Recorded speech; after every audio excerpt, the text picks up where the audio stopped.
So, ano bang gagawin? Ano bang gagawin natin ngayon? So, ang gagawin natin ngayon is only tulog. Yes, only tulog. Kakagising ko lang ha. Inaantay ko lang yung binling pagkain ng aking partner at ayan na nga siya. Binili ako ng fish ball. Okay, so kakain tayo tapos ang gagawin po natin buong araw ay magkape. Niyaya niya ako magkape. Okay, CCR daw muna siya. Oy, may electric pa na naman dyan. Oh, so ayan ang gagawin natin ngayong buwan. After kumain at magkape, matulog na naman para makapagpahinga naman yung katawan natin kahit papano kasi ilang oras lang yung pahinga. So, yun. Kung tuloy-tuloy yung trabaho, edi the whole day ng Friday is rest day. So, matulog tayo hanggang mamaya, gigising, kakain, tutulog, si cellphone, ganun yung gagawin natin ngayon. And, syempre, kinabukasan na tayo maligo. Kasi tinatamad ako. Hindi ka ba maliligo? Ganun. So, bukas na tayo maligo pag start na naman ng ating trabaho. Kasi bukas is Sabado, diba? So, start ng klase ko is 8 ata. 3 lang din yung klase ko pag Sabado eh. Kaya sinasabi ko sa inyo, Friday is a rest day. And then Sabado, gagawin ko dapat siyang rest day. Kaso, nasasayangan ako sa 3. Ano din yun? 150 plus, almost 200. So, kailangan ko muna magpa-promote sa teacher C bago ko i-let go yung 3 klase ko sa Sabado para maging rest day ko na din siya. Ganun. So, no choice. So, hilata buong maghapon. Sabi niya, magpapa-rest day daw kami ngayon. Pero, natamad nga ako. Maybe, bukas na lang kasi konti lang naman yung pasok ko.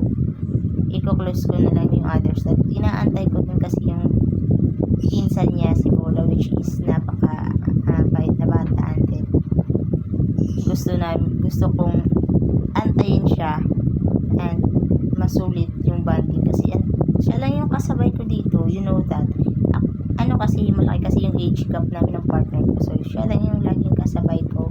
Kasi the rest na pinsan niya is merong own room. Kumbaga, tas kanya-kanyang gala. So, siya lang nakakausap ko dito. And siya lang lahat na nakakasabay ko. Although, mga nasa grade 2 pa lang siya. Pero, parang matanda na siya mag-isip. So, yun lamang po. Video ako. Wait nga. Iyain ko kayong kumain. Ayan.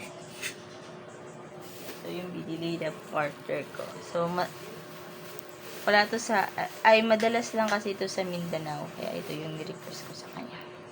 Tusok. Kain po tayo. So, di ba may video ako kagabi? May video ako kagabi na, tawag doon? Ay, bobo. May video ako kagabi na nag-chat kami. Kumbaga, nag-chat kami, 2. Kasi nga, tapos na yung klase. Ay, hindi nga, kahapon yun, kanina. Video ko yun kanina na chat na kasi rest day. So, yun. Nag-chat nga kami. And then, sabay kami natulog. Maaga lang din, siguro mga 4 a.m. Kasi inantok na din talaga kami nun. Kasi 2 bote yung naubos namin. So, ayan. Kasi kakagising na namin mga eksakto 2 p.m. Tapos lambing. Tapos ganito. Pinabili ko na siya kasi gutom na siya. Sabi ko, sige, pabili ko na. Tapos ibili mo nilang ako ng kahit makakain. Minantay ko siya matapos mag-CR. Sa mga na-refer ko pala dyan na on the go na. Tuloy nyo lang. Ay, kinain yung buhok. Nyeta. Sarap. Tapos sasabihin mo na namang filter to. Wala. So, tatanungin nyo kung ano yung skincare ko. Kojic soap. Binababad ko sa mukha ko. Kaya kailangan ko ng moisturizing. Yung moisturizing ko naman, naibigay ko na sa inyo yung Ice Aloe or Aloe Vera Ice Age.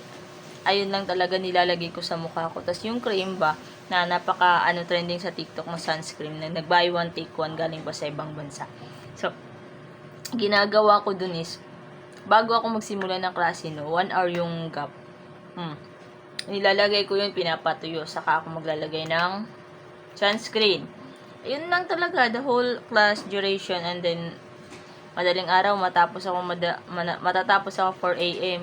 So, mina-wipes ko lang yung mukha ko, tas nilalapat ulit yung ito. Ito lang yun. Nilalapat ko sa mukha ko overnight. At then, pagising ko, hilamos uli. Ayun lang talaga. Kayo tignan nyo kung nagtatanong kayo kung ano yung gamit kong product. Wala talaga akong gamit na product. Nag-stop na kasi ako nun, matagal na. Mga nasa high school. Last gamit ko grade 12 ako eh.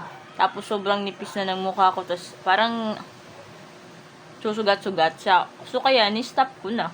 Ganun lang din naman yun. So, nung college ako, mag-graduate, wala na akong toner. Kasi nakita ko yung effect ko. Ayan. Dahil dyan sa toner na yan, nakita yung ugat-ugat ko.